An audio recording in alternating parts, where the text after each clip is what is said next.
Welcome to Divisive Issues, the foul-mouthed, spoiler-filled comic book podcast where usually two fans and two non-fans discuss controversial and noteworthy comic books. But if you've listened to last episode as well, we are in the middle of some manga. We're talking about Bleach. I'm Ryan. I'm Sly. I'm Phil. And I'm Darryl. So, Darryl, you have once again curated a block of Bleach for us. Yeah, and this one was a lot more intense than the other one, because the other one's like, I just gotta go through like 70 chapters and stuff, whereas this one's over 100, and there's a lot to like, a lot of things I need to pick out, because it gets more complicated as like the story goes on, because before it's pretty much like a slice of life, like a monster by the week manga or experience, where it's like, oh look, Ichigo's gonna fight this guy, or Ichigo's gonna fight this guy. And now you have them in one setting the entire time with a whole bunch of friends that all go in different directions, and all the villains are doing their own thing. So it was pretty tough, gathering all these together into one thing. And because of that, it's going to be a pretty long episode, so strap yourselves in. Yeah, it's interesting how every single manga well, at least shonen I've read, has that kind of setup where it's like one of them stories for the early parts, and a lot of times a very different format. Like Yu-Gi-Oh was about serial killer, Dragon Ball was more like fantastical stuff. But as it goes on, the stories get more and more stretched out, and they usually just go into more stereotypical shonen style. So, I know that we are going to be cherry-picking things, but if somebody was refreshing their memory of Bleach, Darryl, what chapters are we going from and to in here? We're going from basically around 69, chapter 69, 420, all the way to chapter about 178, I believe, or 176. Is there a colloquial name for this arc? So this is one of the difficult things is that actually each arc is spread up into like its sub arcs and stuff. And I forget if the sub arcs are called arcs, and then this is called like, I don't know, like a thematic group or whatever. Basically, this is the Soul Society arc. This is what we're gonna call this. Man, Darryl, you're such a hypocrite. Every time like we do comic stuff and somebody asks, and you ask us a simple question, and we're like, well, actually, it's got, and then you're like, oh, this is the worst. And then you're like, well, there's 6 sub arcs that make up. Like, okay, I think the sub arc stuff is like, it's a nice way to be like, this is during this like section to this section, but this is all set in one place, so it's all the Soul Society arc. I feel like that's what should be called. It's just one of those things that I find really funny, because whenever someone is in a fandom, them talking about it is always like so complicated, because they don't want to give you wrong information, so they like have to put those caveats. Yeah, people yell at you and be like, you give them the wrong information. This isn't how we refer to it. Yeah, exactly. And I'm like, but this is what it should be. But yeah. So basically, listen to our first episode if you haven't. But if you have and you forgot everything that happened, the refresher is that Ichigo is hunting demon people. He got his powers from this Soul Reaper named Rukia, and she's been captured by these two guys. Byakuya, her older brother, he has like these cool beads in his hair, and Renji, her childhood friend, who has a big visor over his head. And one thing I want to mention very briefly, too, is just a couple days ago, if you're a patron, our October Patreon episode came out on the 1st, and that, I guess that was last week, but whatever. But that was we covered the Netflix live-action movie. The live-action Bleach movie. Yes.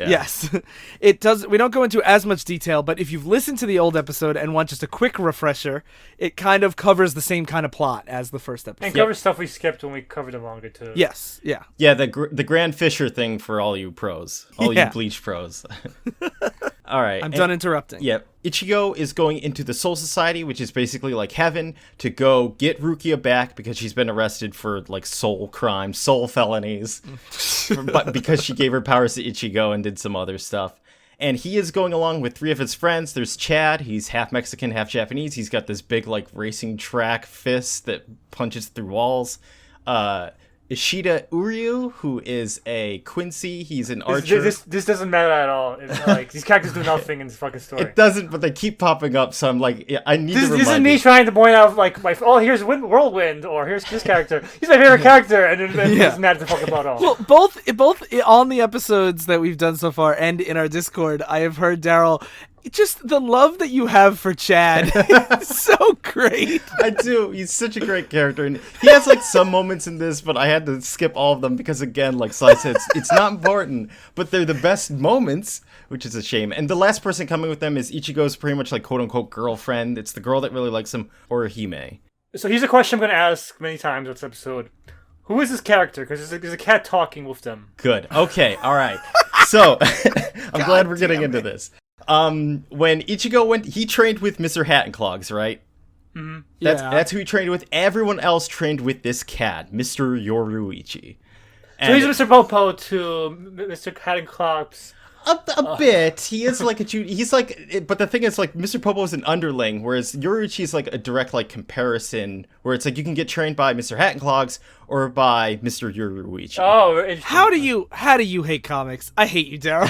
They're like, they're either trained by this guy who is called Hat and Clogs because he wears a hat and clogs, or a it's cat. Urahara Kisuke. Do you want me to say Urahara Kisuke every time? No, but it's just like, it's one of those that you're like, oh, it's just a talking cat, it's fine. And then we're like, this guy shrinks, and you're like, no, he can't do this. He's so dumb. Now he's a talking cat. He's a talking cat equivalent to a master martial artist and a master trainer. Yeah. I mean, I just accept these things. That's fair. These are all fair complaints about me. But anyway, Yoruichi says that, spoilers, Yoruichi's a woman. It's like cloaked as a male in the beginning, but it's done this way so when Yoruichi transforms from a cat into a woman, she can be naked, and it's like, what, you're surprised I have boobs and all that stuff. But she... Cool, I'm sad I missed that scene. It sounds great. Yeah, she's like a lot of female characters in this series, she's there for titillation, and that's largely it. Oh, and I feel bad for Phil last episode. He said, "Oh, I remember he's from hentai," and I said off air, "I do too." I don't think I said it during the episode. Oh, No, you didn't. All right. Phil, because if you bitched that, I left you hanging. Okay, I guess that was off air. I left you hanging. Okay. Yeah, Cut that out. Cut That's that fine. out. I don't care. I do care. Anyway. So all these people, the cat Yoruichi comes with them. So like with Mr. Hat and Clogs, Yoruhara Kisuke, I'm gonna be referring to these people by silly names because there are so many goddamn names in this, and a lot of people have first and last names that they will be referred to by both. Like for instance, the Quincy that's with them, the archer, he gets called Uryu, his first name, a lot, and he gets called Ashita, his last name, a lot. So I often like interchange them because the whole cast does. And this happens a lot with the whole cast. And so I'm going to be basically taking their most distinguishing features, unless they have a cool name. I would just be like the Quincy. Just call him the Quincy. I think we all know Chad at this point. The cat. Yeah. Like just call, whatever makes him memorable. Because I'm not gonna remember all these fucking names. Yeah, otherwise I'm gonna be next to useless in this episode because I don't. Yeah. I barely even know Ichigo's name. That's a fair point. And Sly already forgot. I was pushing for calling him Strawberry as a way to remember usually. Anyway, so what happens is Mr. Hat and Clogs opens up like a teleporter and they go through there and they end up within the Soul Society, and there's this cool map that gets included, which is a big reason why I included this, where it shows you like there's outside of heaven, it's pretty much, it looks like feudal Japan. It's the poor district, the Rukongai, which is where like everyone else hangs out. Then inside like these big walls is the Serite, which is where all the rich people get to live and stuff. And all like the official Soul Society people, and there's 4 gates into it, and Ichigo and Truly a heaven. yeah, which is one of the like the interesting things going through this is like Ichigo spent some time out here, and they're like, we're all poor, like this is pretty terrible, but we try and make the most of our life. And you get to a point where like heaven kind of sucks. Like it hires really terrible people, and the conditions are really like poor out here. And that's a really cool concept of like heaven still being like a society with the same societal limitations and boundaries that like modern day does. Yeah, which I think again is like it's less of a Judeo-Christian Western concept where it's like everything's supposed to be perfect, and it's more like it's another plane of life that you live in pretty much forever here. Yeah. Mm-hmm. So they're at this gate, and then this big guy shows up with he has this big axe in his hand. He's Jindabo. He's here to protect the gate. And I think it's what you call a giant. Yeah. Yep. Yeah, so we can just call him the giant. And he's pretty much here. Eye candy, you get to see his nips. Yeah, he's here to be the first barrier to the friends because they've all been training, so everyone has their own like secret moves now that they're gonna bring into battle. And Ichigo's the first one that gets to show it off. So he goes in to fight this guy 1-on-1, and he pulls out like his new big, because if you remember, his sword broke before.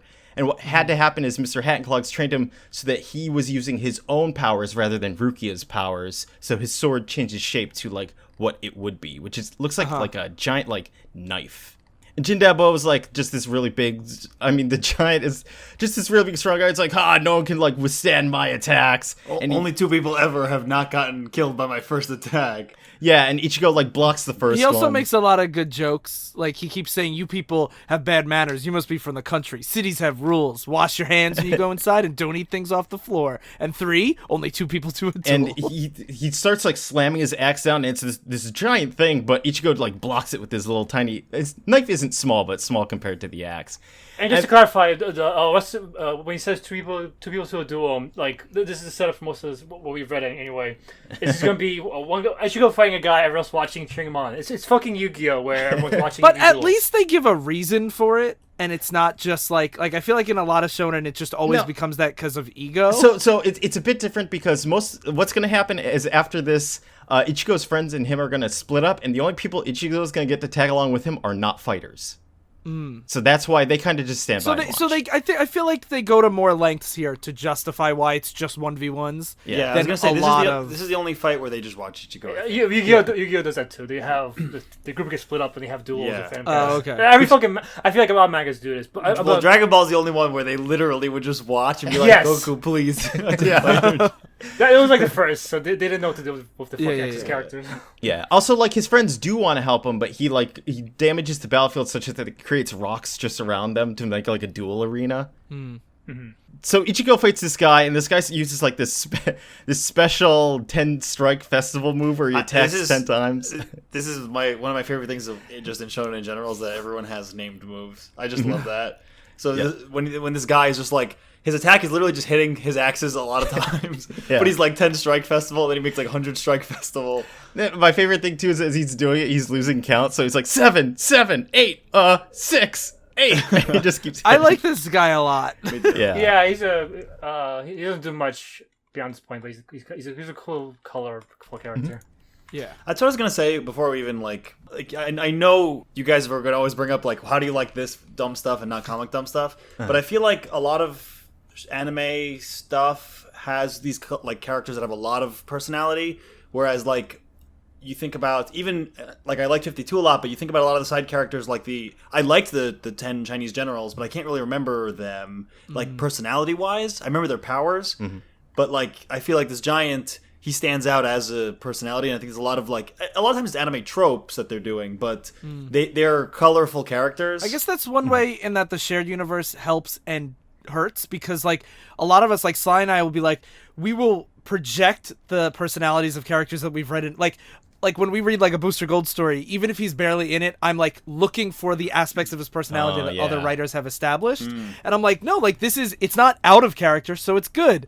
Whereas so the shared universe allows other writers to flesh out characters, but then also allows other writers to like lazily lean on that. So I could see where like in something like Bleach, where it's so standalone that you have to make each character memorable right away on their first go, I could see how that works. I also think and this Marvel has kind of used this formula for the Marvel films to make characters stand out more. Manga has a lot of humor in it. Between every single like chapter, they have like a random scene for what's happening back on Earth, and they have like the perverted mascot doing stuff. Other characters playing soccer games. So and they have like random jokes like when an explosion happens in the main story, they'll show in like these comedic inserts. A rock hit the Quincy. Like there's lots of humor to establish the characters personality wise, just like the Marvel movies do. I feel we talked about it last time too. Like Orihime has like these jokes about how she's in love with Ichigo, but like they're still they give her more of a personality than just like this bland love interest. I think it's a really good point, and that's probably why in the Marvel movies I don't complain as much about the over the top stuff, because like there's something about when fiction is like, it's okay with being a little silly. It's not like you better take this seriously 100%. Yeah. Because they are okay being like, this is kind of silly, but just accept that my angel sword attack can go through the universe. But when they're also breaking the rules of the universe with jokes, it's like, it's more like playful with it. Yeah. So I think that's why Sly and I defend like camp in comics a lot more than most like newer fans that want just like Alan Moore all the time. I can see that. One of the things I wanted to add is actually Kubo, the artist here, is very good at making his characters distinctive visually Yes. too. So it's For the most part, but I still lost track of a lot of characters, especially the black. There's 2 black hair characters. I don't know which one is which. I'm gonna have to ask you to clarify. 2 black-haired characters. There's Rukia. I know Rukia because story-wise makes sense. She's captured. There's this captain, and I think there's one character with Ichigo. I'm assuming it's the cat when he's transformed. No, but the cat's a lady, remember? Yeah, the cat's a big. Like, Yeah, I think it's a lady. There's a black haired woman with. Are you talking about Captain Aizen's?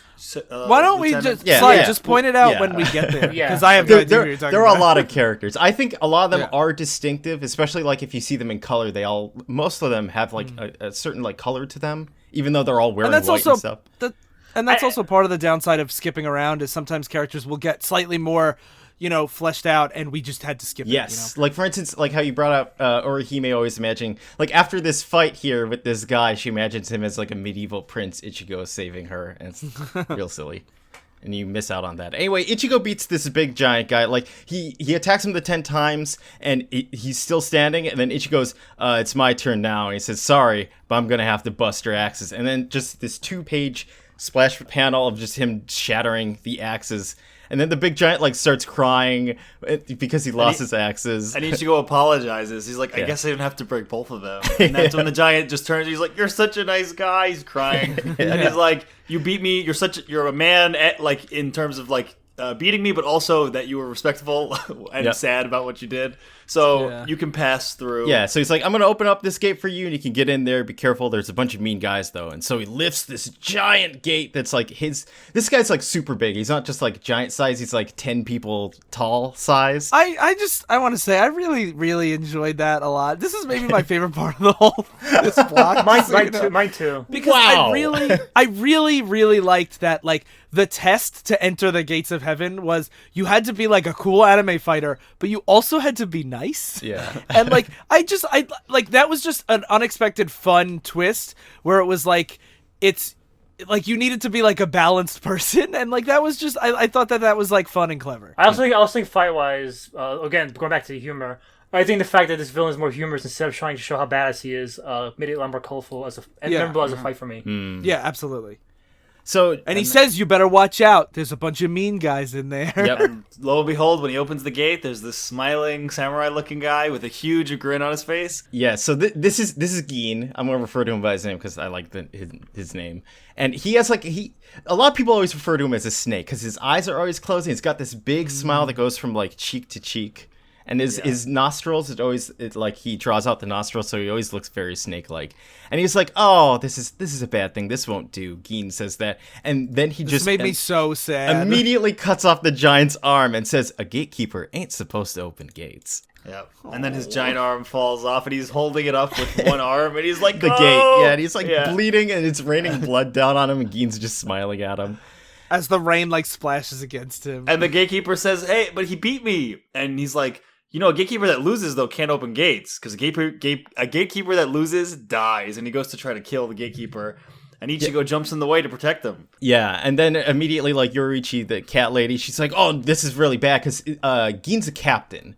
And if you remember from the last time I talked about, there's 13 captains in here. Byakuya, who beat Ichigo last time, he's a captain. And all the captains are super, duper, super strong guys. So it's like, this is bad that we're already pretty much facing, like, a final boss or one of, like, the top general dudes. And luckily they don't have to intervene too much because Gin gets ready. He releases his sword at them. It looks like a little tiny dagger. And Ichigo, like, makes fun of me. He's like, "Look at that. Like, you're going to fight me with that little tiny short sword?" And he says, "It's not a short sword. It's my ZAN-PAK-TO." And he backs up and he says, "Skewer that punk, Shinzo." And it's a sword that extends out pretty much as far as he wants it to. And it's this really cool panel of Ichigo blocking it, but then he gets pushed out with the giant. And you just see this little tiny thin sword just pushing them out as it extends out a long ways. Yeah. And then the gate drops on them, and Gin waves at them and says, "Bye," as the gate does so. I just want to say, like, people compare it to a snake, but when I saw his character, I just saw it like this was the artist's attempt at epitomizing smugness. Because that's like this scene where he's like, "Bye," as he smiles, this big wide smile. That's what it kind of made me think I think of. there's a couple other times where like people literally call him he's a snake. And he even says that, like, I am a snake. And I don't think it's supposed to be smugness as much as just, like, it's coolness and kind of, like, this, like, deviousness. Like, he's planning something that you can't tell what through his, like, poker face. Because he's always, like, smug. smiling with his eyes He's very closed. smug, too. Like, he doesn't give a fuck what anyone else does. Yeah. Yeah. So then we skipped to where chapter 79, and we see Rukia in her prison, and they walk her to where she's going to await execution. And it's a huge tower. In less than 14 days, Yeah. she'll be executed. And then out the window, she sees the Sokyoku, which is this giant, like, halberd guillotine thing. It's huge. It's like as tall as a building. Yeah. And she's like, Renji brings her there, and he's like, this is where you get to watch, before you die. And then before he leaves, though, he tells her, here's a idle gossip for you. Apparently some new Ryoka entered Soul Society, which are souls who aren't supposed to be Ryoka there. are they're the intruders in this land. That's what they repeatedly call them. So just remember when you hear Ryoka, it's intruders. He basically tells her, hey, Ichigo's here. He's coming to help you, I guess. Yep. Yeah, we skipped that when we skipped ahead. We skipped to they found another way in. So Yeah. So the actual fight with the giant wasn't. Well, I guess we showed the fucking smug guy. So Yeah. it's Also like what happens is Ichigo and his friends get the trust of the people in the town nearby because Orihime heals the giant, which that's her ability. Like Ched's got this big rocket arm. The Quincy has laser bow stuff. Orihime's abilities is that she rejects things, and it's her first taste of like really OP powers because she uses it to like block attacks. She puts up a force field. But what she can also do is she can reject wounds on people, so she can heal them that way. Huh. That's cool. And if you guys want some stupid comic book bullshit, actually her power is that the hair clip thing that her brother gave her, it's a 6-pointed like snowflake, and each of those 6 is a fairy that does a different ability. So she summons them out, and they're like, "Hey, Orihime, what do you want us to do?" It's like, "I'll heal, I'll put up a barrier and stuff."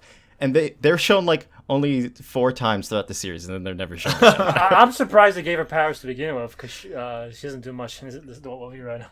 Yeah. Yeah. Well, we also don't follow her too much. I'll get to that. So Renji's walking back, and he's just reminiscing to himself about whether or not they're still alive because Gin had apparently intercepted them. And then he meets Captain Aizen, who's this like guy with glasses. He's always got like a nice face. He's Otacon from Metal Gear Solid. Yes, that is a good way of describing it. I was like, I've seen this man before. It is him. Hey, I wouldn't be surprised if the fucking artist looks like that. He feels like a kind of a self-insert otaku. No, the artist looks a lot more like. We'll get to him when we get Okay. Okay, that's gonna be fun. He's a cool guy with sunglasses is basically his thing that he wants to always be. Okay. So Don't we all, though? yeah. Don't we all just want to be cool guys in sunglasses? Aizen is talking to Renji, and he's like, "Isn't it like? Don't you think it's strange that Rukia is going to be executed for these crimes? Like that they're going to bring out this like ancient old style weapon for like high treason crimes that they're going to Yeah, kill he her with asks, those." does she deserve to die? Yes, and her crime was the unauthorized loan of her spirit powers, as well as an overlong absence from Soul Society. And it's like that's crazy to be executed for that. He also points out that the stay of execution was shortened from 35 to 25 days. Like, it's unprecedented. Yeah, and so you're like, oh, that's interesting. And then he says, I have a bad feeling, Renji. And then suddenly all the captains get called into a meeting.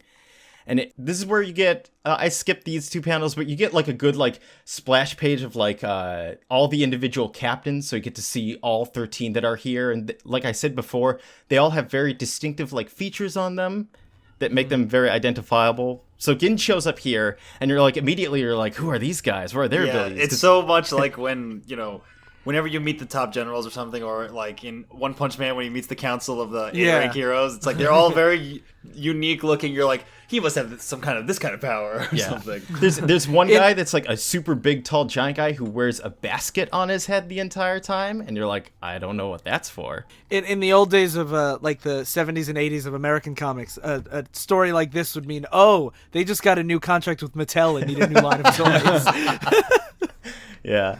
So Gin shows up here and he's like, hey, what are you guys going here? And then this other big guy who's going to be a major character in our story, Kenpachi, he's a captain that has like scars all over his face and an eye patch and like these strange like pointed hair. He looks He's based hair. on the Statue of Liberty. Yu-Gi-Oh's hair is like bunched up, whereas his is like individual like spikes. And he wears It's like that kind of, it's spiky and like that kind of like But that's not. You're right. It's more like metal style. Like, Yeah, and metal. You got an Yeah. eye patch. Yeah, and he has bells in his Yeah, I hair. think those are called Liberty Spikes, guys. Good, They good are. one. So he's like, what's been going on? Like, I thought you were supposed to intercept him, and Gin's just acting like all cool. He's like, oh gosh, I thought he was dead. Have my instincts begun to fail me? And then you have like other people saying like you can sense spiritual pressure, like their energy and stuff. You should know whether or not someone's alive or This dead. is where I think the smugness Sly was talking about really like bleeds through. Mm-hmm. Because he's just like what's that? What are you saying? Like, I feel like you could really feel the like, he doesn't feel like he gives a fuck about anything. There's like, Yeah. he doesn't feel intimidated with him at all, even though he's put on the spot. And this is where you see the like obvious discord among the captains, where you're like someone is like orchestrating something. Like the Rukia execution's weird. The fact that he probably let them live, or maybe let them live, is weird. And everyone's kind of suspecting each other. Yeah, and then suddenly there's like an alarm that goes off, and then they're like, "Oh, because they got inside of the city now. They were launched out of a cannon." And then they like all landed, but right before they landed, like they all spread off into different directions. So this is where they get split up, and then now all the captains have to go out and look for them. And immediately you see like Kenpachi, the metal dude, he just starts running out the door because his thing is he loves fighting and he loves killing. And so he immediately just wants to find whoever the strongest person is, and he wants to go kill them.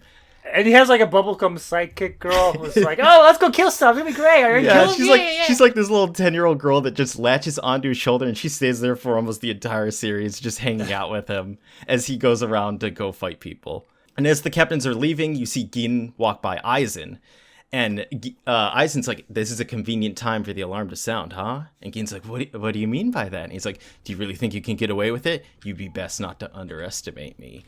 And as they're walking past each other, you see a third captain. He's little boy captain. He's short, like, he's kind of like I'm trying to think. I think he's supposed to be like 14 or something. And he's so smart that he got promoted to captain because he's like the childhood genius. Not childhood genius. He's the child genius. He's the childhood friend of Momo and some other people. I kept thinking of fucking, what was it, Gotenks in Dragon Ball? The fucking kids. Yeah. Kid Trunks and Kid... So whatever. Sly, you might appreciate this. This guy right here, this child captain who's watching them do this, he is the most popular character in Bleach. Wow. In Japan. Really? Is there a reason for that? I have no goddamn clue. So his attack at the end of this looks really cool. Yeah, they do a couple like internal polls. I think they've done like 4 of them, which I put one in for our next time. The next arc we're going to be doing, I'll show you that poll. But it's basically they were having readers write in and rank who their favorites were from like 1 to 10 and stuff. And he, during his debut, he was at like number 4, and then since then he goes to number 1 and he stays there. And then Rukia is usually number 2, and Ichigo's like number 3, and then Renji's like close by. I see this with so many comic fans too, where someone like their favorite character, I'll be like, "How are they your favorite?" And they'll tell me why they're good, and I'm like, "I get why they're good, but how are they the best?" That's what Renji's so pretty bizarre. cool. I can imagine liking Renji the best. Yeah, but the little kid captain is such a weird, because I've never, and the thing is, because he's the favorite, he gets a lot of screen time in this, I think as much as Rukia throughout this whole series. I was gonna. So he shows up more beyond this then. Okay, because I was gonna say. Okay, you have no idea. Like at one point, there's like a couple captains get like the final fights at the very end, and it's like Rukia doesn't get a final fight. This guy does though. I was gonna say like his fights were some of the more less interesting stuff because I didn't care about his character at all. He also has another fight we leave out though, which is where I think some people really like him. Anyway, see, this is the problem with like this, where it's like I don't get this feeling from him, but it's like there are other times where they shine, but it's like it's not necessarily important to the story. For instance, like we're skipping a whole bunch of chapters here now, and we're jumping over to chapter 95, and what's happened is like. Everyone, when they all split off, they all actually got their own fights against guys. Like, for instance, Ichigo got to fight a guy that looks a lot like Saitama, the One Punch Man. Okay. Yeah, and this is where, like, he meets up with some other little kid that tags along with him that's just a healer that everyone always makes fun of.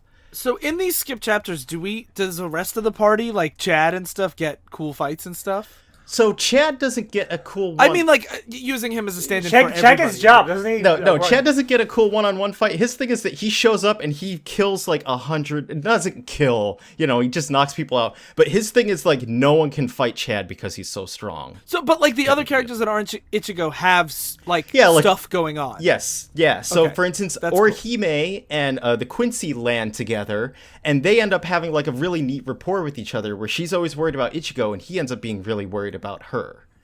And they're trying to go together, and they're having to like stealth through. At one point, they end up having to take like the garb and try and infiltrate Soul Society, since they're not like great fighters. Yeah, that's more what I meant is like, because I know the characters don't do a lot of things in like the big major parts, but like I'm glad they don't just like disappear. Like they're still doing. It keeps things. like updating you as it's going along. It's like, hey, this person's doing this, and this person's That's like cool, it even shows you the cat lady. She splits off, and she's just like she can teleport around, and no one can see her because she's such a good ninja. More importantly, you also seem to still have arcs going on. What do you mean? Like character development, you mean? Yeah, character development. Yeah, like there's not just Unlike like Yamcha, who never Exactly, ever gets right? anything Yeah, which is why this arc is like you already know what makes it so interesting from just like this little bit is because you have all these characters running around trying to get through this place. It's like full of all these elite bad guys looking to kill them. And they're all like developing in their own way. You get to see like again Orihime and the Quincy together, which is a really like unseen, like you haven't seen them act together a lot. And then you have all this captain drama going on where it's like who's betraying who's allied to who, because all the captains have assistant captains, and then they start to argue amongst themselves about stuff.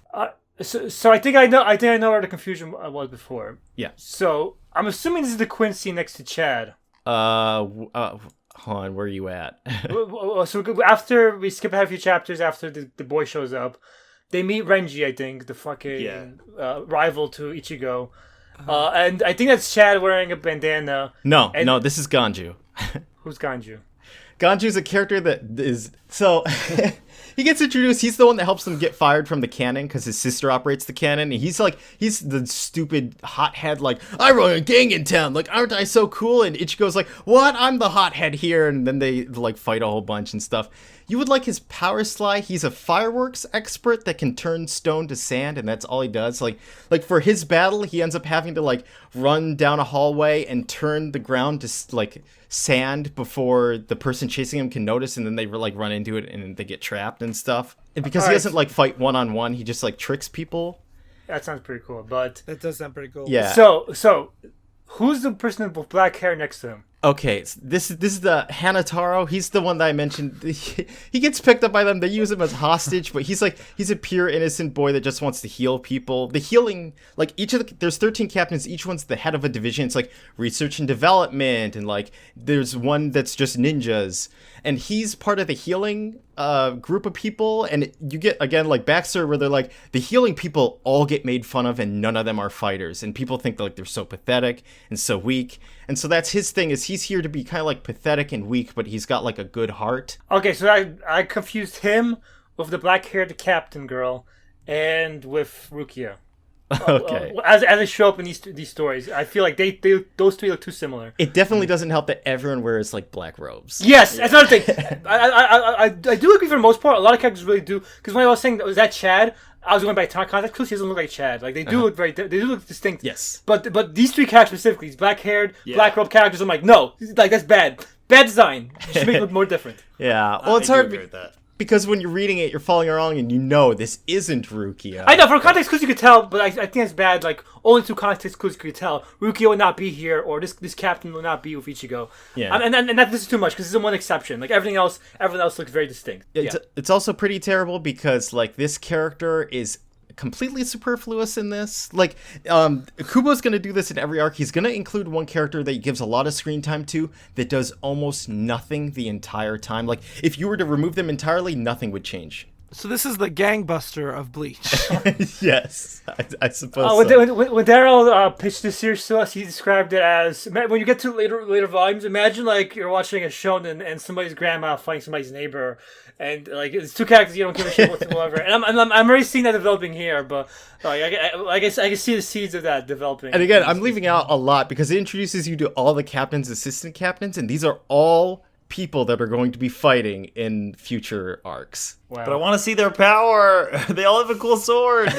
So now we get to a fight between Ichigo and Renji, Ooh, round 2. Old rivals. And Yeah. before, Ichigo pretty much won, but it'll be different now because Renji explains, like, they have to limit their power when they go out into the world because they're so powerful. I love this. And he's like, I'm actually 5 times stronger. When I read this, Yeah. I thought two things. One, I think this is the dumbest shit in the world. But two, I was like, Phil definitely is eating this shit up right now. I just find the, like, calculable power levels to be such a stupid concept. It is. And I've seen it in a million things, but It I'm is just like, stupid. what is that? What units is that? What does that even mean? Is Yeah. this like, are you measuring your fists in newtons? Like, what is this? They have 10 spirit powers, is this? But like, I just find like putting like a number on it to be so stupid. I agree. It is pretty stupid, especially because it's like fighting ability is one of those things. Like it can't just be strength, or because like someone can be faster, or have a super move or whatever. I get it though. I get why it's great. Like I understand the like this isn't my final form, but like I just think about like in one of I think the most anime comics that we've done was when we did the Death of Superman, where Doomsday was like both his arms were tied up and then one broke off and then another one broke off and he kept getting stronger and stronger, or like when the Hulk keeps getting stronger and stronger, and like you can visually see that someone's getting stronger and stronger without being like, wow, his power has multiplied by 3.7. Yeah, Like, I agree. It's a very anime thing. Yeah. In Highlander 4, the Highlander series, my favorite movie series. wait, is it? No, it's not. But I like to jokingly say it is. But what was it? All the Highlander movies are back from the first one. But in Highlander 4, they introduced the idea that when you could, for those who don't know, Highlander, you cut off. It's about immortals who cut each other's heads off to gain each other's powers. In Highlander 4, they introduced, this guy stole 400 souls. Like he has soul power over 400, and all the fans are like, this is fucking stupid. Like only anime do the fans tolerate this kind of bullshit. Like, or it's like midichlorians. It's like it is when you try to put exact numbers on that, it does get silly. That's why I agree. Yeah. Like the later fight we'll see where someone, it's not their final form and they keep revealing their handicaps. I like that a lot more. Like you said, with Doomsday. Absolutely. The thing is here, they don't say specifically I'm this power level. It's not Dragon Ball Z, I'm 100 whatever. But here they just say I get 5 times stronger here. Yeah. And that's why I do think too it's not as egregious as like Dragon Ball Z literally does that. It's 9,467 power level. It's funny because it's just like they broke like a scale like a million times too. Like Yes, that's so good.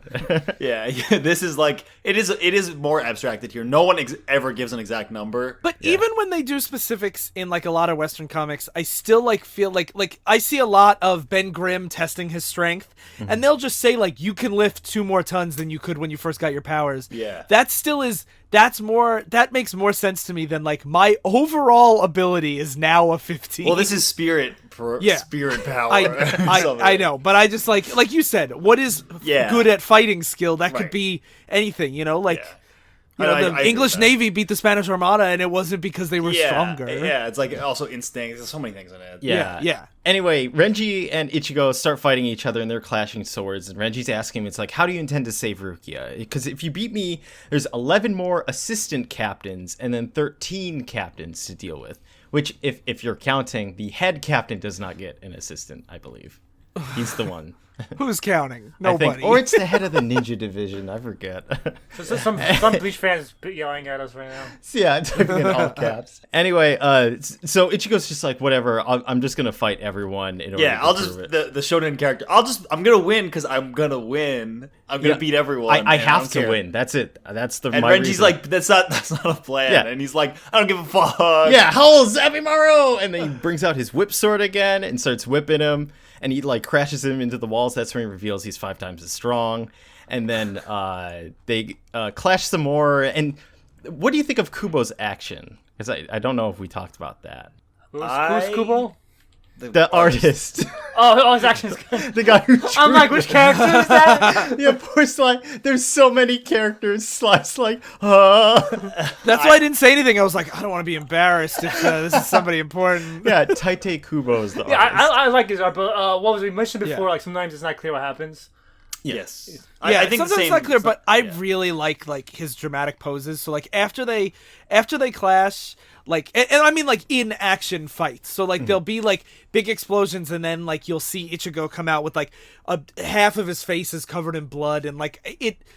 I think he also uses a lot of sound effects in a way that I think portrays action more than his art, which I like it. It didn't like. I enjoyed it, but not necessarily for the way he displayed action, but the way he paces it, I found really fun. And the speed and movement of things is captured pretty well. Yes. And like in this fight, I think a lot of them do involve that, like, how am I going to beat this guy? Here's my plan. I'm going to do this, as opposed to just like they have some of the what is it called, Kamehameha type fights later. But like in this, like he's remembering back to when he got taught how everyone has a predetermined number of like shots they can fire before they have to like reload essentially in a fight. And so he's like, every time he whips me, he does like one regular attack, then 2 extended whip attacks, then he goes back. He retracts his whip sword into basically sword form. And he's like, he's outsmarting him, where he's like, he learned from Hat and Clogs, you wait until the exact moment of the enemy's like pullback for you to strike. And I think like Ryan said with the pacing, it feels like a good.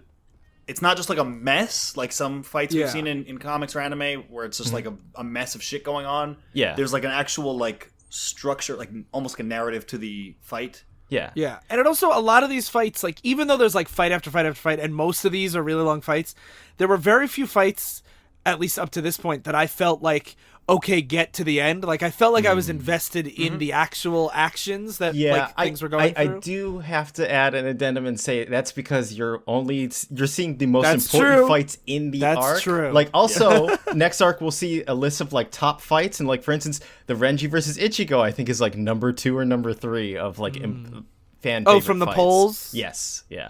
that's a cool Whereas we're not doing like the Quincy versus whoever. Actually, the Quincy's fight's not so bad. So I'll just say it's not the pacing of the book that I love. It's Darryl's editorial duties, or it's the paced book itself. Yeah, Like you don't feel brought down by it because I'm not making Yeah. you read the stuff that brings you down. That's absolutely. the problem we always have, where what do you show and what you don't show when you try to Yes. create the stuff. And it's gonna get worse as we go on too, because there's so much I could show you that's like, what do I do? Anyway, Ichigo tries, like he counts the up to 3 times and goes to strike Renji, but then Renji dodges and he's like, "Sheh, you think you can beat me, punk?" And then he cuts Ichigo again. So it looks like he's like down and out.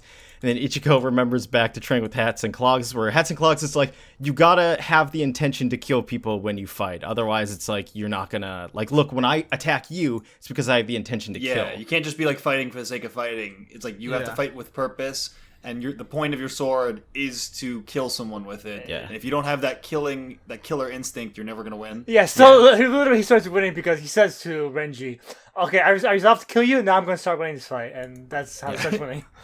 This is one of my biggest problems with Kubo, as he's going to go on through so many fights in this goddamn series, is he has a good point where it's like it's a good end to the fight, and then he drags out for a couple of chapters longer where it's like, was that necessary? Like, him counting the 3 strikes of Renji is a cool idea, and then he beats Renji, and then you're like, oh, that's neat. But instead, Renji beats him, and then Ichigo goes, oh, I guess I gotta fight you for real. And then he beats Renji in one attack. He just, like, swings his sword once, and then blood flies out of Renji, and then Renji's beaten. It does belittle the intensity of the fight, because it's like, if you could be, like, if you just had to do the right thing and then beat him, it's like, I don't know, it seems more like I just have to counter with the right move, which makes the power levels to me like not make any sense, you know? I save the killer instinct memory for a different fight. That's when, like, you know what I mean? That could be a different zone. I feel like a lot of anime does this though, because they do like a back and forth where one character's losing, says, but here's this factor to consider. But I will say, like,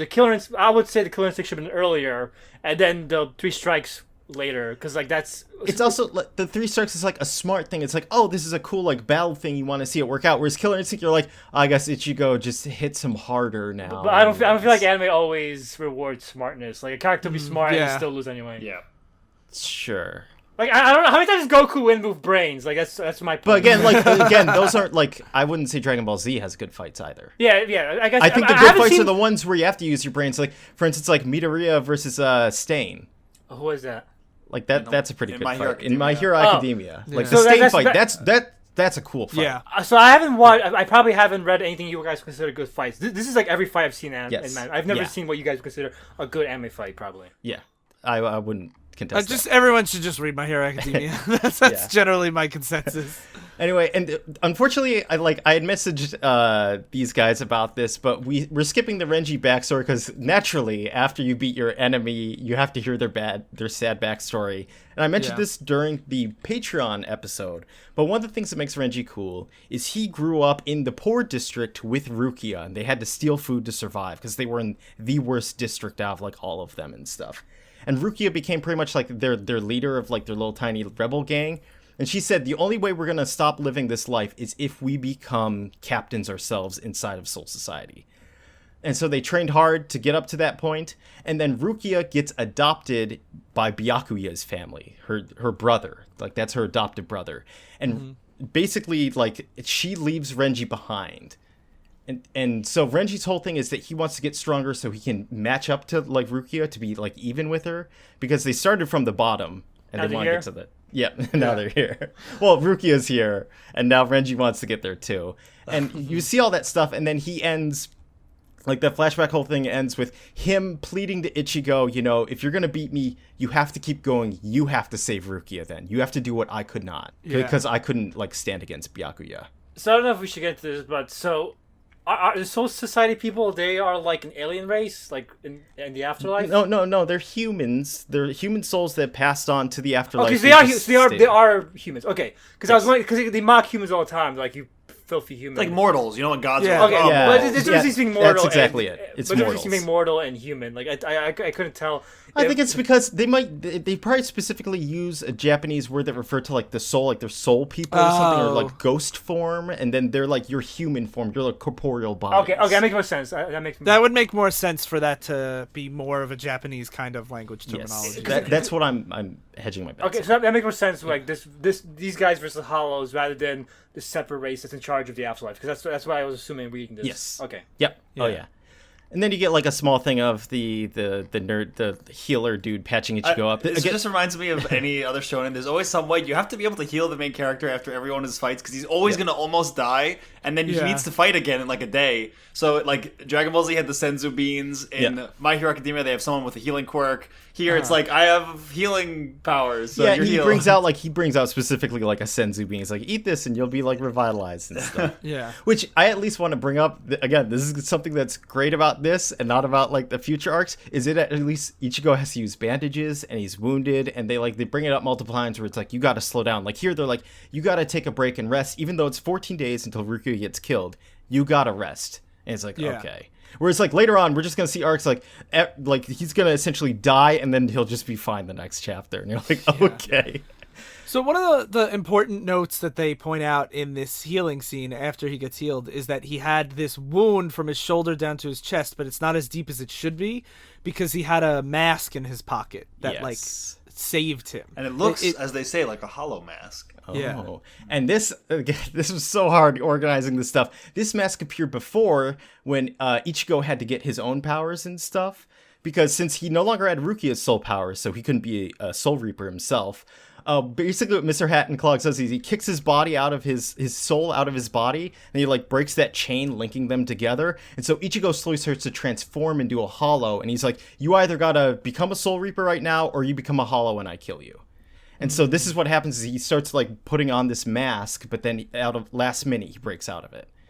And so then you see here, you're like, oh man, the mask is back. Like, is he hollowifying? Like, what does that mean? See, I still thought it was a cool concept, and like the way it's used and explained later, like I still was like, this is cool, even without having that backstory. Yeah. So then we go back to some Captain Drama, Captain Aizen's apprentice, who maybe this is Sly also got confused. Yeah, that's the girl I was confused with Rukia. She kind of looks like Rukia a little. She's got like a little like bun on her yes, back. and now looking again, she does have a bun to distinguish her, but like in pages where it doesn't appear because behind her head, I got really confused sometimes. Yeah, this is Momo. She's like she's a sweet darling. She's another fan favorite of like the series. Like she's a top 10.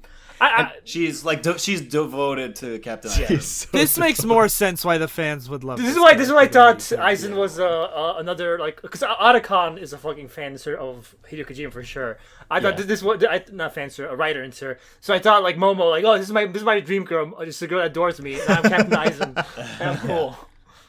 No. So Momo's like a kid though, right? It's hard to tell. It's hard to tell. Like, Again, it's hard because everyone in Soul Society is like an immortal ghost. yeah. Yeah, I had the same thing with a recent arc of My Hero Academia that just came out in tankobon format, where I was like, this couple, she seems like pretty young, and this guy seems pretty old. Well, remember, Bulma in Dragon Ball was like 16, and everyone perverted on her. So yeah, but then I mean, like, I'm not going to get into the whole My Hero Academia thing, but I was like, this seems like a lot. And then there's one mention where she's looking in her high school yearbook, and I'm like, sure.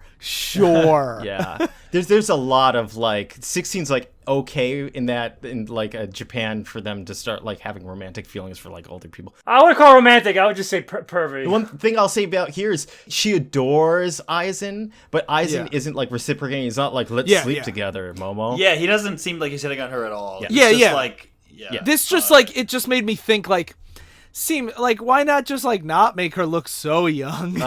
Too bad. Welcome to anime. Where Sly gets mad at like all those anime tropes. This is where I'm like, it sucks that you have to do this for people to get into it, but there's going to be a lot of young women that they're going to be put in like a lot of sexualized situations, and you're like, gotta just get past it, or gotta get those readers. You can complain about it. Just it's going to be frequent. Yeah.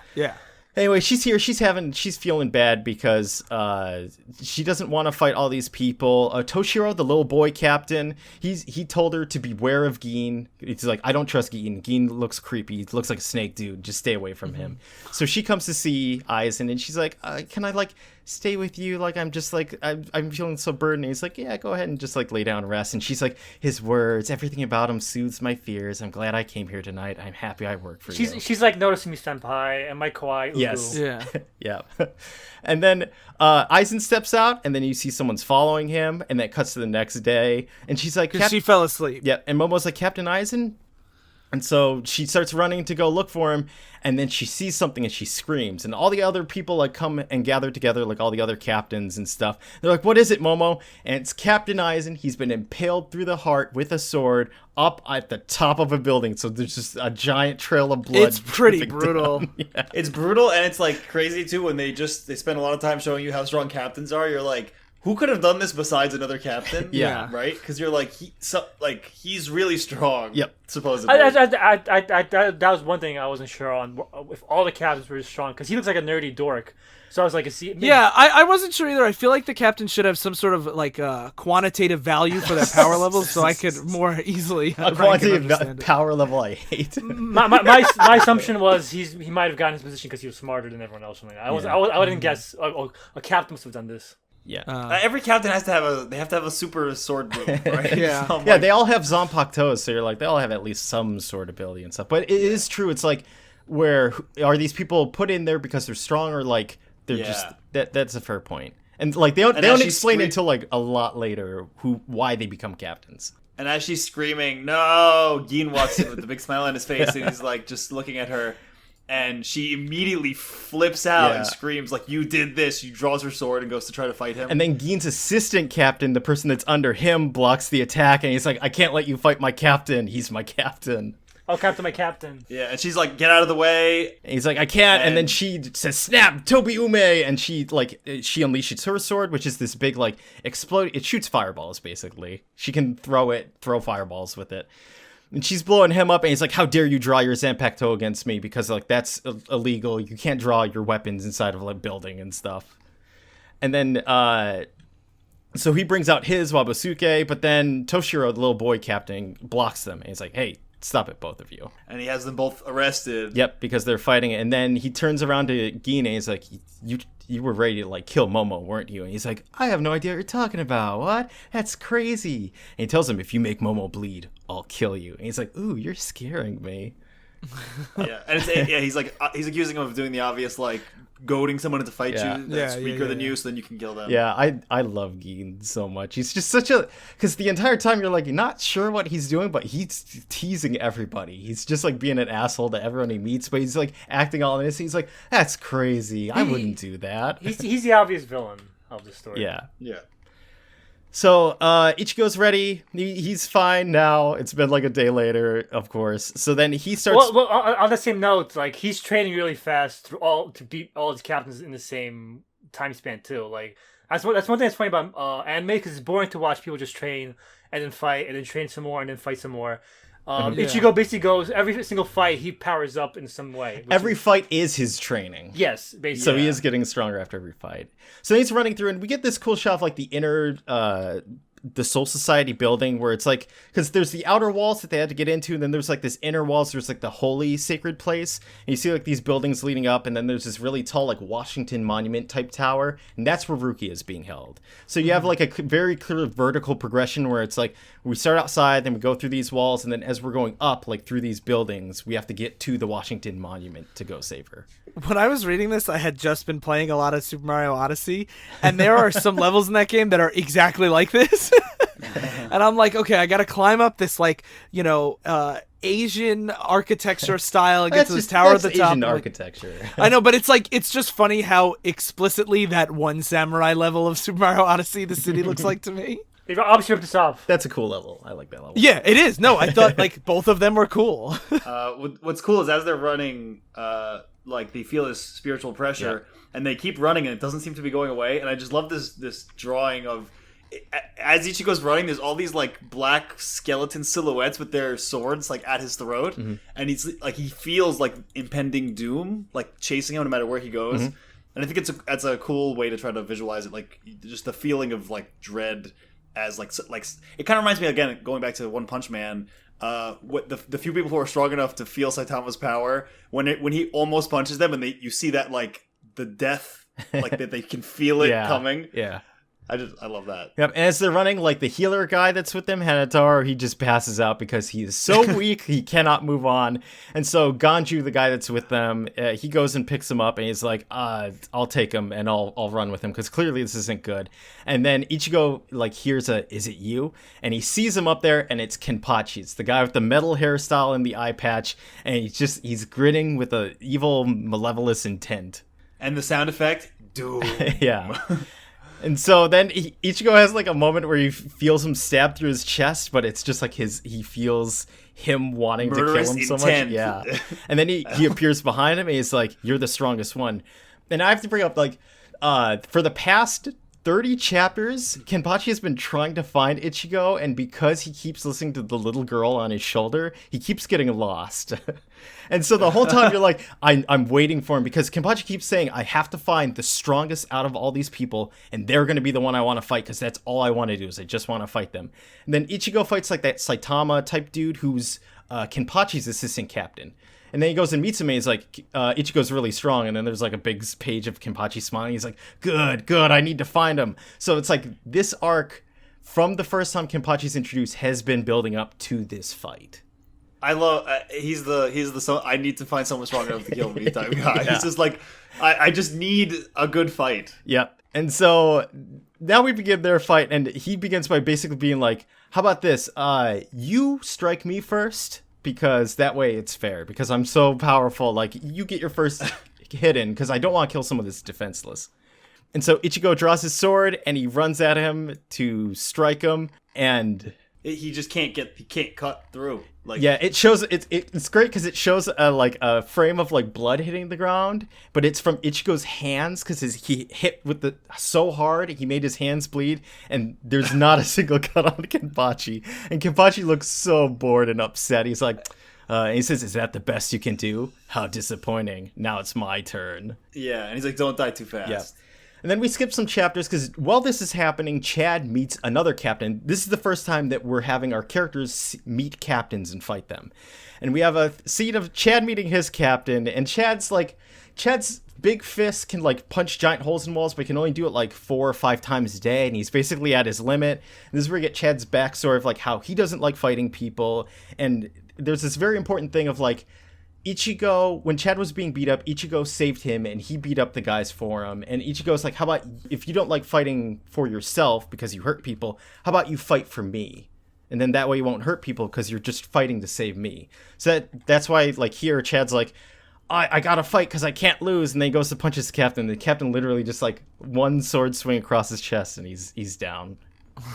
So it sets up where you're like, wow, captains are really, like, really strong, because so far Chad had they even beat Chad. Yeah, Chad had more spiritual power than Ichigo. It had been like established, but now it's like it doesn't even matter. So now you have Ichigo getting his ass kicked. Yeah, getting his ass kicked during this. But he, knowing that Chad, like, he feels Chad's spiritual pressure drop to almost dead. So he's like, I gotta, treat this seriously. I gotta fight for everyone. He cuts Kenpachi finally. But then Kenpachi's like, this is great. Like, I'm so glad you're able to cut me because now we can actually fight each other. Yeah. And the longer the fight goes on, he starts to basically say, hey, you're starting to notice my movements. You're hearing that I have bells on me. Yeah. So that, like, he puts them on there to nerf himself. Yeah. So that people can hear him coming. And he's like, oh, you're finally starting to notice. Yeah, we get a cool scene of, like, him grabbing Ichigo's sword after, like, they clash swords and basically, like, turning the sword around with Ichigo on it to try and skewer him. It's just really, like,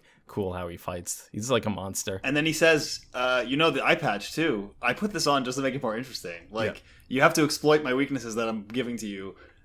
And then Ichigo's like, well, you're going to use your special ZAN-PAK-TO move, right? And he's like, nope, my sword, this is it. Yeah, he has like a regular... So everyone has like special powers that when you unseal or you seal your blade, you release like what its power is. And he's like, I have no idea what it is. This is just my sword. Like, I'm so strong, I don't need any other powers. And it's like, check this out. He puts his sword up to Ichigo's sword, and he just pierces through it and into Ichigo's chest. And he's like, see, look at that. If you don't keep your power sharp... Of course, this fight's gonna end. And as he's leaving, he's like, "That was pretty good. He managed to cut me. He heard the bells. Man, that's a pretty good fight." And Ichigo's on the ground, like screaming in his head, like, "I don't want to die. Gotta get up." And he's just bleeding out. So Phil and me love this kind of fight. What do you guys think about like a Kenpachi type villain, where it's just like they love fighting and they're just like so strong?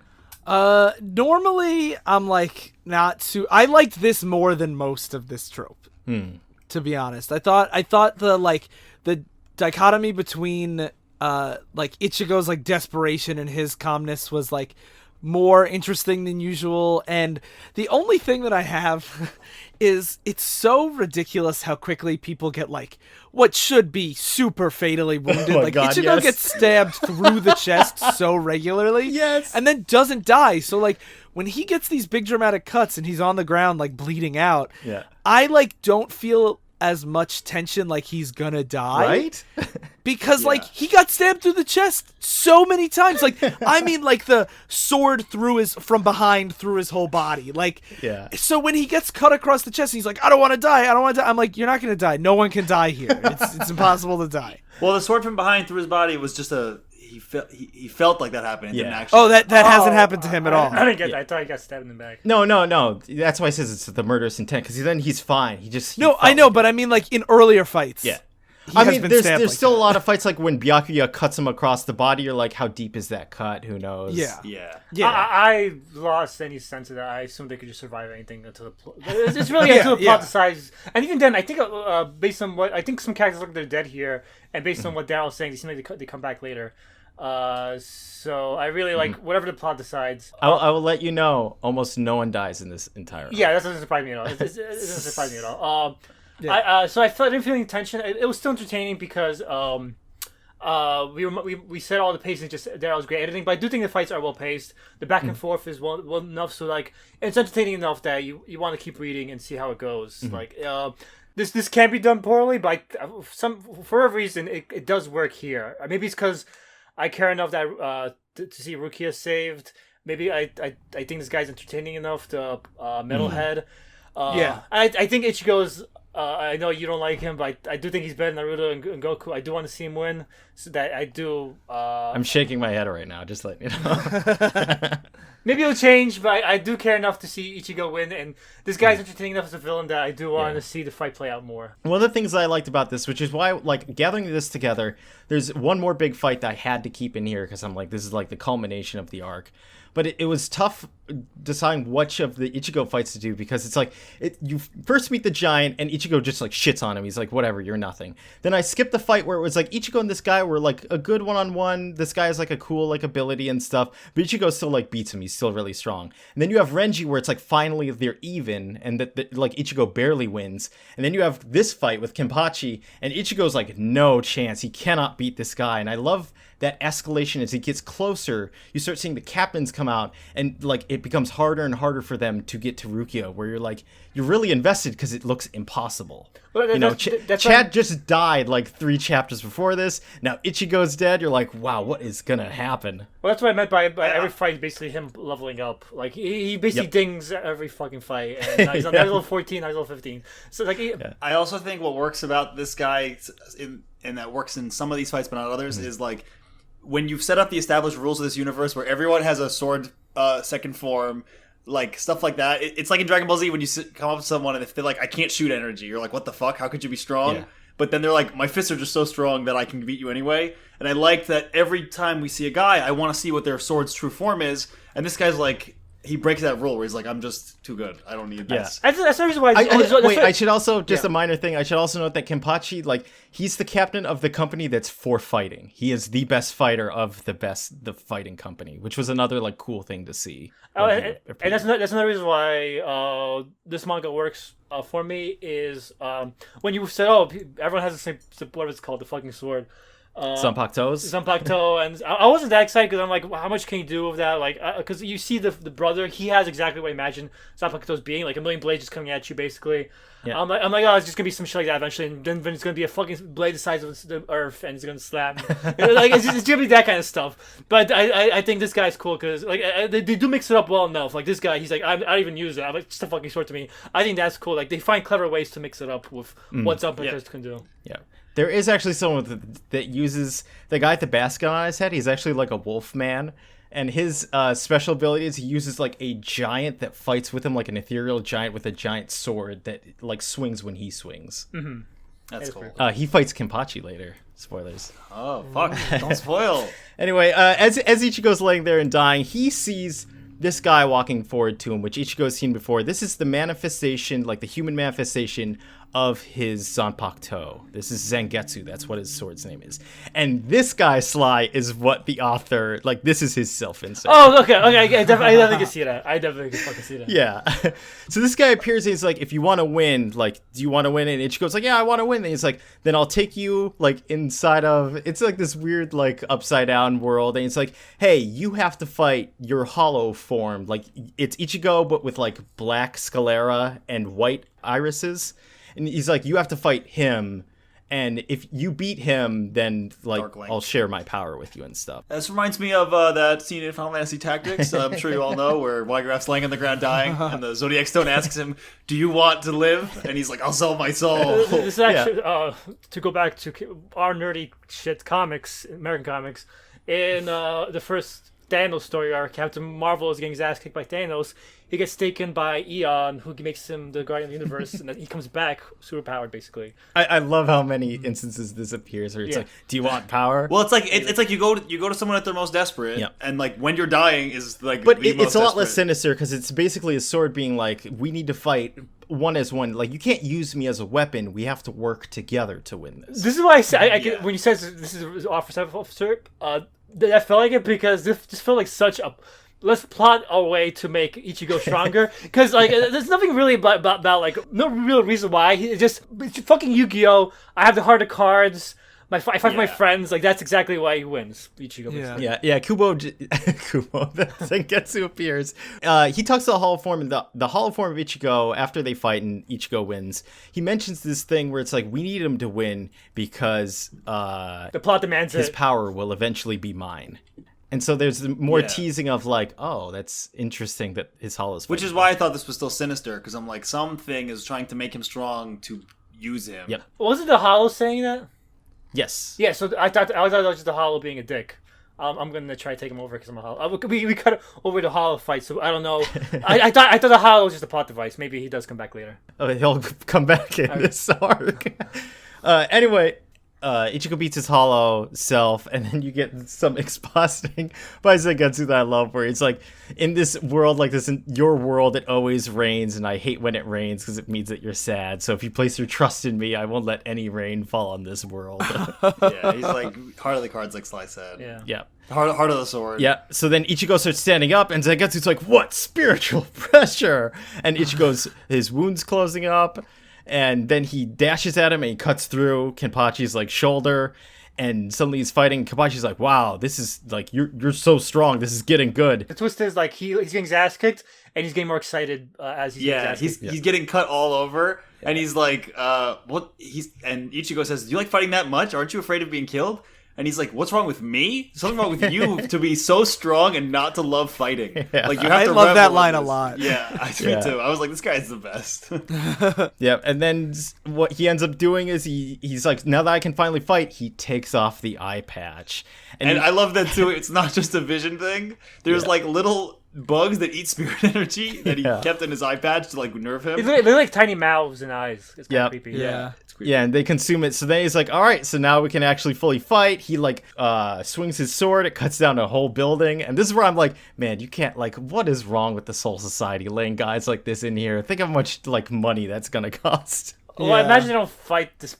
He says himself, "I don't fight to this level." Like I had to get He's myself. like never done it really. Yeah. He said he did it once before. Like he's like the nuke. Like when finally everything else is lost, he send this guy out. Yeah. You have And then- Zangetsu's Ichigo's sword. He's like, do you hear the sound of Kenpachi's sword screaming? He can't hear it. He's like, those who don't trust each other don't fight together, and their strength is diminished. So it's like, we can do this together. We can outmatch just him. Yeah, it's like when you beat Pokemon Red or Blue, and they're like, you beat your rival Blue because you have a bond with your Pokemon. Wait, and uses them as tools. This makes no sense though, because he says like, "I'm not losing somebody like you who fights so long." Like, this fucking guy has a girl on his back like every fight. Like She watches the fight. I know, She's- but like.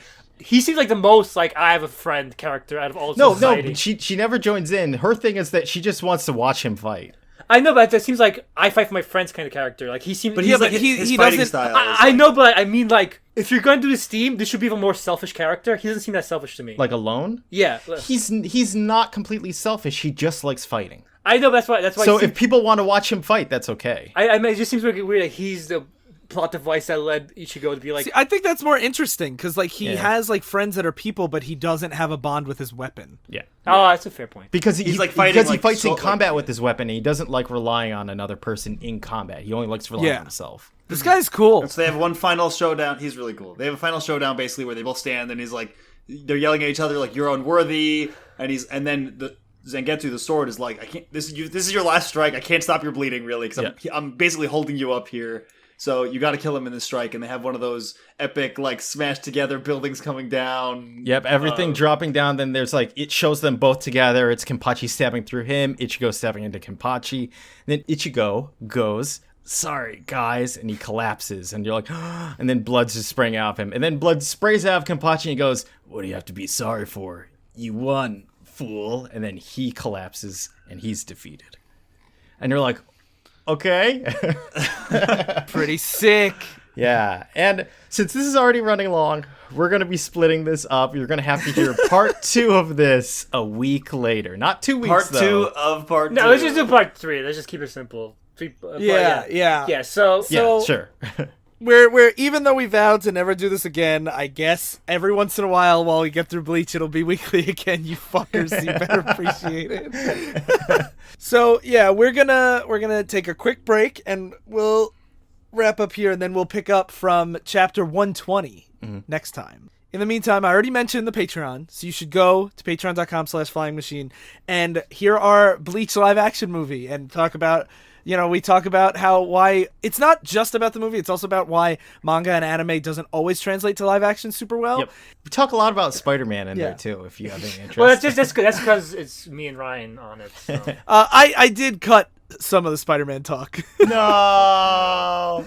There's still some in there, don't worry. But we don't talk about Amazing Spider-Man 2 for 6 minutes. Oh, that was a fun section.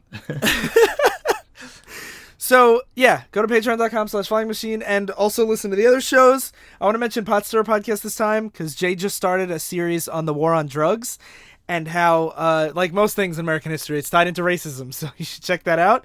And it's really interesting, especially now with all at least us in New York, are in the middle of like a should we ban vaping kind of conversation. So you should listen to that at all the shows are at flyingmachine.network.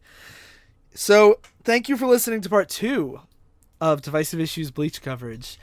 I've been I don't know. I was about to say, just say I don't know who I am. Yeah, I can't tell the difference between me and any of the other characters on the show. I've been hanging on Darryl's back watching him fight. I've been waiting for someone this strong to fight me. And I've been a wolf guy and with a basket over his head. Stay in continuity.